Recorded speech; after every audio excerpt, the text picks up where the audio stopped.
Assemblymember Patel, thank you so much for making time for us. Thank you, Ashley, for having me here. I think the question that we're really trying to answer this week is what educational outcomes specifically can we expect with this big change with the Department of Education? It is a big change with the Department of Education. The SPI will still be an elected position, elected by the public as a nonpartisan position. But what we hope to see is a streamlining of the administration of public education in California. So with the new commission, that will be a commissioner that will be appointed by the governor and confirmed by the state senate, we'll have an actual administrator administrating the governance vision and the policies of the State Board of Education. So it'll be a clear line of authority and chain of command. So our folks on the ground will now know who exactly to reach out to, who the community can hold accountable for delivering on public education. But the superintendent of public instruction voters have been under the impression that that's the person to be held accountable.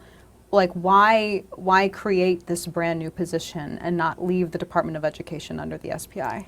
Well, that's exactly the challenge that we're trying to address here. The voters have had this impression that the SPI is actually a very independent position. But if you look at the way the structure actually is, you'll see that the State Board of Education, which is all appointed by the governor, gives direction to the SPI. And the SPI has to implement the policies that the state board delivers. And they have to administer over the 2,000 employees of the California Department of Education. So they're actually not quite that independent. What this change will do is we'll create an office of the superintendent of public instruction, which will actually be an independent watchdog, which will have the authority and the positions and the appointments on different boards throughout the state, which will give it that independent, actual visionary position of delivering on education for California. So does that not just K through 12, and that's the important part. With the new changes in the SPI will have oversight all the way from preschool to higher education. When you say oversight, though, do you mean auditing power? Is it like what oversight specifically? So the SPI, the phase 2 of the plan that we have put forward, will give the SPI, the elected SPI in November, the commissioner who will be appointed in January, as well as the legislature, oversight and input into what that phase 2 looks like to define that role. So the incoming SPI will have that position at the table to negotiate their own roles and responsibilities. It's an incredible opportunity, and the timing actually only works in between cycles like this. Okay, so I just want to go back to the first question, though. Yeah. What educational outcomes? We know California students are struggling in reading, math, science, virtually many subjects. What will this do for those educational outcomes? So on the ground, what we'll see is a streamlined process. When our LEAs are looking for supports, they're going to be able to go to the CDE through their counties or directly to the CDE, and they will have a qualified administrator leading them to addressing all of their concerns. When there's a new program that is rolled out by the governor and it's put in through the budgetary process, the administrator of the commissioner of the California Department of Education will be in line and synced up with that policy. And they will have clear budgetary authority to provide resources to those local agencies who are trying to implement these broad policy shifts. There will be clear accountability. So if a school district is trying to implement a new policy from the state and they're not adequately resourced, they can go directly to the commissioner who has a direct chain of command to the governor who's controlling the state budget. But are there thresholds, like guarantees, that this will help? So what we're doing right now isn't working. And for over 100 years, there have been report after report after report showing that this fractured governance system, where we have the State Board of Education, who is appointed by the governor, competing with, or sometimes not in line with, an independently elected SPI. And what that means on the ground level is that people don't know how to implement or to what threshold they need to implement a new policy. This will streamline that. What we're doing right now isn't working. As you said, we have literacy rates that are not where they need to be, math understanding, number sense, not where it needs to be. Our UC system, you saw the report from UCSD and from Cal, kids are coming in, students are coming into college without having a good understanding of basic algebra. We can't keep doing the same thing that we've been doing and expect a different result. We all know that that's nonsense. The superintendent of public instruction, who currently holds this office, Tony Thurmond, we spoke with him.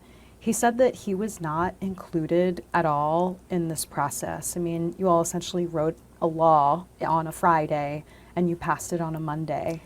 Yeah, that, if we look back at the timeline, in January, the governor made his proposal through the budget.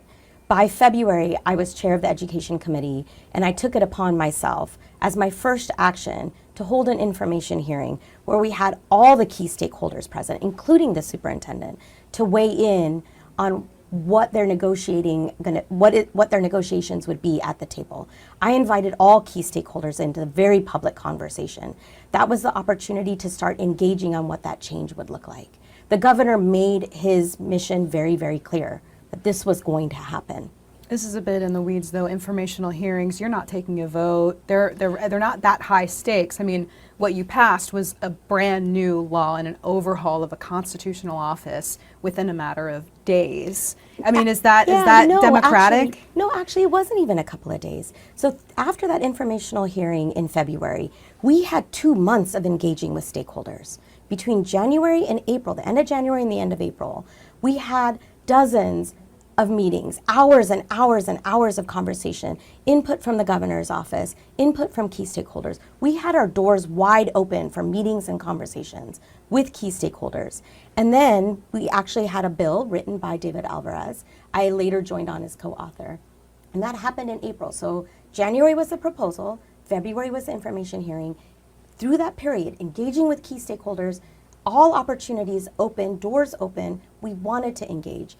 End of April 22nd, we voted on David Alvarez's bill, and that was the opening salvo to a policy. Plenty of opportunity for folks to weigh in, and we did get a lot of input. Letters upon letters from folks supporting this, opposing it. We took their input in. The thing that Assemblymember Alvarez and I wanted to make sure is there would be joint accountability over this new transition.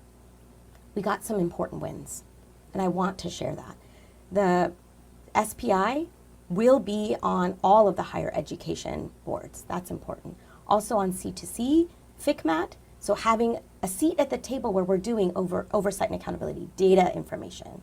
That's important. Also, what we got is an appointment from the speaker on the State Board of Education, an appointed position from the Speaker Pro Tem on the State Board of Education, and the SPI. That's now 3 positions independent from the governor that we have never had before.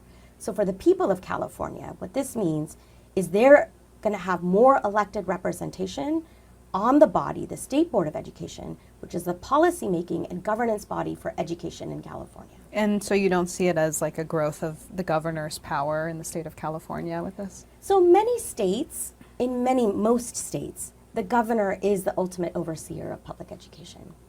So California, sometimes we're different than other states. But California voters 4 times have indicated that they want the superintendent of public instruction to remain a constitutional office. And it will. Just the principle of the way that all of this was done. I mean, you have 2 people right now running to be superintendent, and I mean, you're essentially yanking part of the rug from under them. I mean, you don't, is again, going back to the question I asked earlier, is that democratic? Is this a good way to do this? I think it's aligning the job more with what people think the job is. Nobody thinks they're electing an administrator. They think they're electing the person who's going to oversee the vision of education in California. And why not just empower that office then, as opposed to empowering the state board? Because there always will be this fractured governance in that system. And report after report, independent analysis after data study show that this fractured governance system isn't delivering for California students. Aside from the Stanford study, what other studies? There was a PACE report. Yeah, the right. PACE report. But aside from that one, which ones? I can't recall them all by name, but there's been at least 4 or 5 different studies throughout the decades that have shown this. And additionally, what we know is the timing is never going to be good for this. But the best opportunity is in between, when we're redeveloping and reshaping who is going to be in these seats. Because imagine if we did this 2 years in, right? Then you'd be taking a person who was elected and switching their role midway through. But then that person who's elected, though, would at least have a say in what you're doing. They're still going to have a say. So part of the phase 2 of this process is But bringing you've already in the changed the SBI. law. You've already changed the law. They won't have a say. I mean, they won't have a say in what's being taken out of their office. They have not had a say Yeah. in what's being taken away No, from them. I understand the concern, and I am sympathetic to it. The reality is that Californians want to see their children get a high quality of education, and we're not seeing that right now. And you can guarantee this change will do that? There are no guarantees. We know that. Okay. But we can't keep, like I said, we can't keep doing the same thing and expect a different result. The Honig decision from the 90s affirmed that the legislature has the plenary authority to change the roles and responsibilities of the SPI.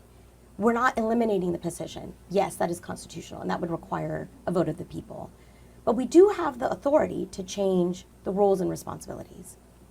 And expanding the role of the SPI into having a voting seat on the State Board of Education, expanding the role to have oversight into community college, which was a donut hole in this leadership, and allowing the legislature to have a clear chain of command with a clear relationship with the California Department of Education is going to be very important. So my hope, I think like a scientist, my hope is that we're going to endeavor upon this new journey to see what this is like. The great thing about this proposal and this shift is the legislature has 2 appointments into the State Board of Education.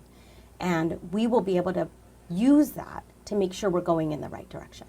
For parents, students, I mean, the school year starts in a matter of weeks, technically. Yeah. What can they expect this year? I mean, what does this transition mean for the upcoming school year? I think for the folks on the ground, they may not see a difference right away. They're going to open their school gates. Kids are going to come to school. They're still going to do math, and they're still going to do reading, and they're still going to do science. They're still going to get the supports that they need. So in the short term, it will seem like business as usual. I think the long-term hope is that we'll see the interventions and supports that our students need to thrive. Is there anything else, Assemblymember, that you think we should know about this change?